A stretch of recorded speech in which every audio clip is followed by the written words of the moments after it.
Purposely. Your life, God's purpose. Listen at onpurposely.com.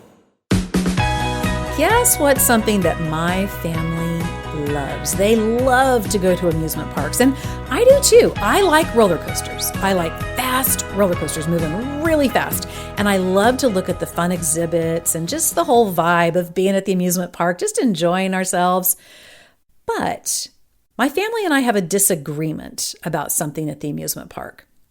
See, there are things that my family calls fun that I do not think are fun at all. If anything spins or twists, or if it has like a 3D screen element to it where it makes you feel like you're flying or falling or something like that, my stomach can't take it. I have something called motion sickness, and that's where my eyes and my understanding of where I am in the world don't match up, and it can make me really, really sick to my stomach. So what my family calls fun at an amusement park, trigger warning, I often call barf.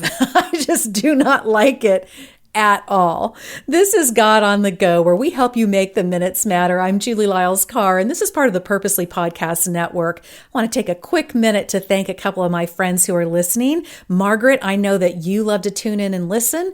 Austin, I hear that you like to listen to the show, so thanks for doing that. And hey, we would love to shout out to you too. Just leave a comment wherever you get your podcast for God on the Go. Let us know you're listening, and I'd be happy to say hi to you too. We're in a series called Going Against the Crowd, and we're going to be talking about for the next few episodes what it means to go against the crowd, because we all want to be liked. We want to feel like we belong, but there are times as we follow God that we're going to have to go against what other people are doing. Now, I told you about my experiences at the amusement park, and what my family calls fun, I call barf. Here's a little interesting tidbit for you. Doctors say that 25% of people get motion sick, whether that's in the car or on a cruise or on a boat or at an amusement park. I even got motion sick at a movie one time. So there are a lot of things that people would say are fun that I have to go against the crowd and say, that is not fun for me. You know, there were several times when Jesus was here and he was talking to people that he called some things different than what the crowd usually called it. One time Jesus was up on this hill where people could see him and hear him very well, and he began talking about the kingdom of heaven.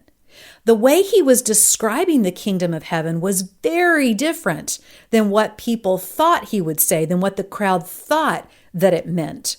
He said that people who were poor were rich in the kingdom of God. He said that people who were sad were going to feel better. He said that people who were meek or gentle would be the ones in charge of the land. In the Bible, this teaching of Jesus became known as the Beatitudes. And actually, it went against a lot of what people usually thought. Usually, people want to think that rich people are the ones who get to be in charge, that people who are super strong are the ones who get to control things, that people who have everything going their way are the ones who are the happiest. But Jesus went against all the things people usually think and showed them that God cares so much for people who might not think they have much going on for them, that he loves them in a big, big way, that people who don't always get the attention and the spotlight in our world, actually in the kingdom of God, have great value and worth. That's what it means at times to go against the crowd, that there are things the world might call fun, or the world might call powerful, or the world might call valuable, that in the kingdom of God, that's not how it works. God often changes up how we look at the world and the things that the world says are valuable. There are things that your friends are going to tell you are fun.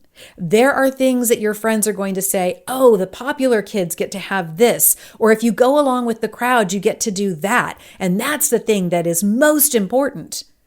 But there are times when you go against the crowd, when you walk with God, that you have a different way of looking at certain things. What are some things in your world where you need to go against the crowd? You need to go against the way that people say or define something and look at it through the way that God defines it. Matthew 5, verses 11 and 12. Jesus says, "Count yourselves blessed every time people put you down or throw you out or speak lies about you to discredit me. You can be glad when that happens. Give a cheer even, for though they don't like it, I do, and all of heaven applauds." All right, friends, I want you to text the word GO, that's GO, to 89419, and we will send you great updates, upcoming episodes, trivia questions, discussion questions, all kinds of stuff that you can take with you this week as you consider what it takes to go against the crowd. I'll see you next time on God on the Go.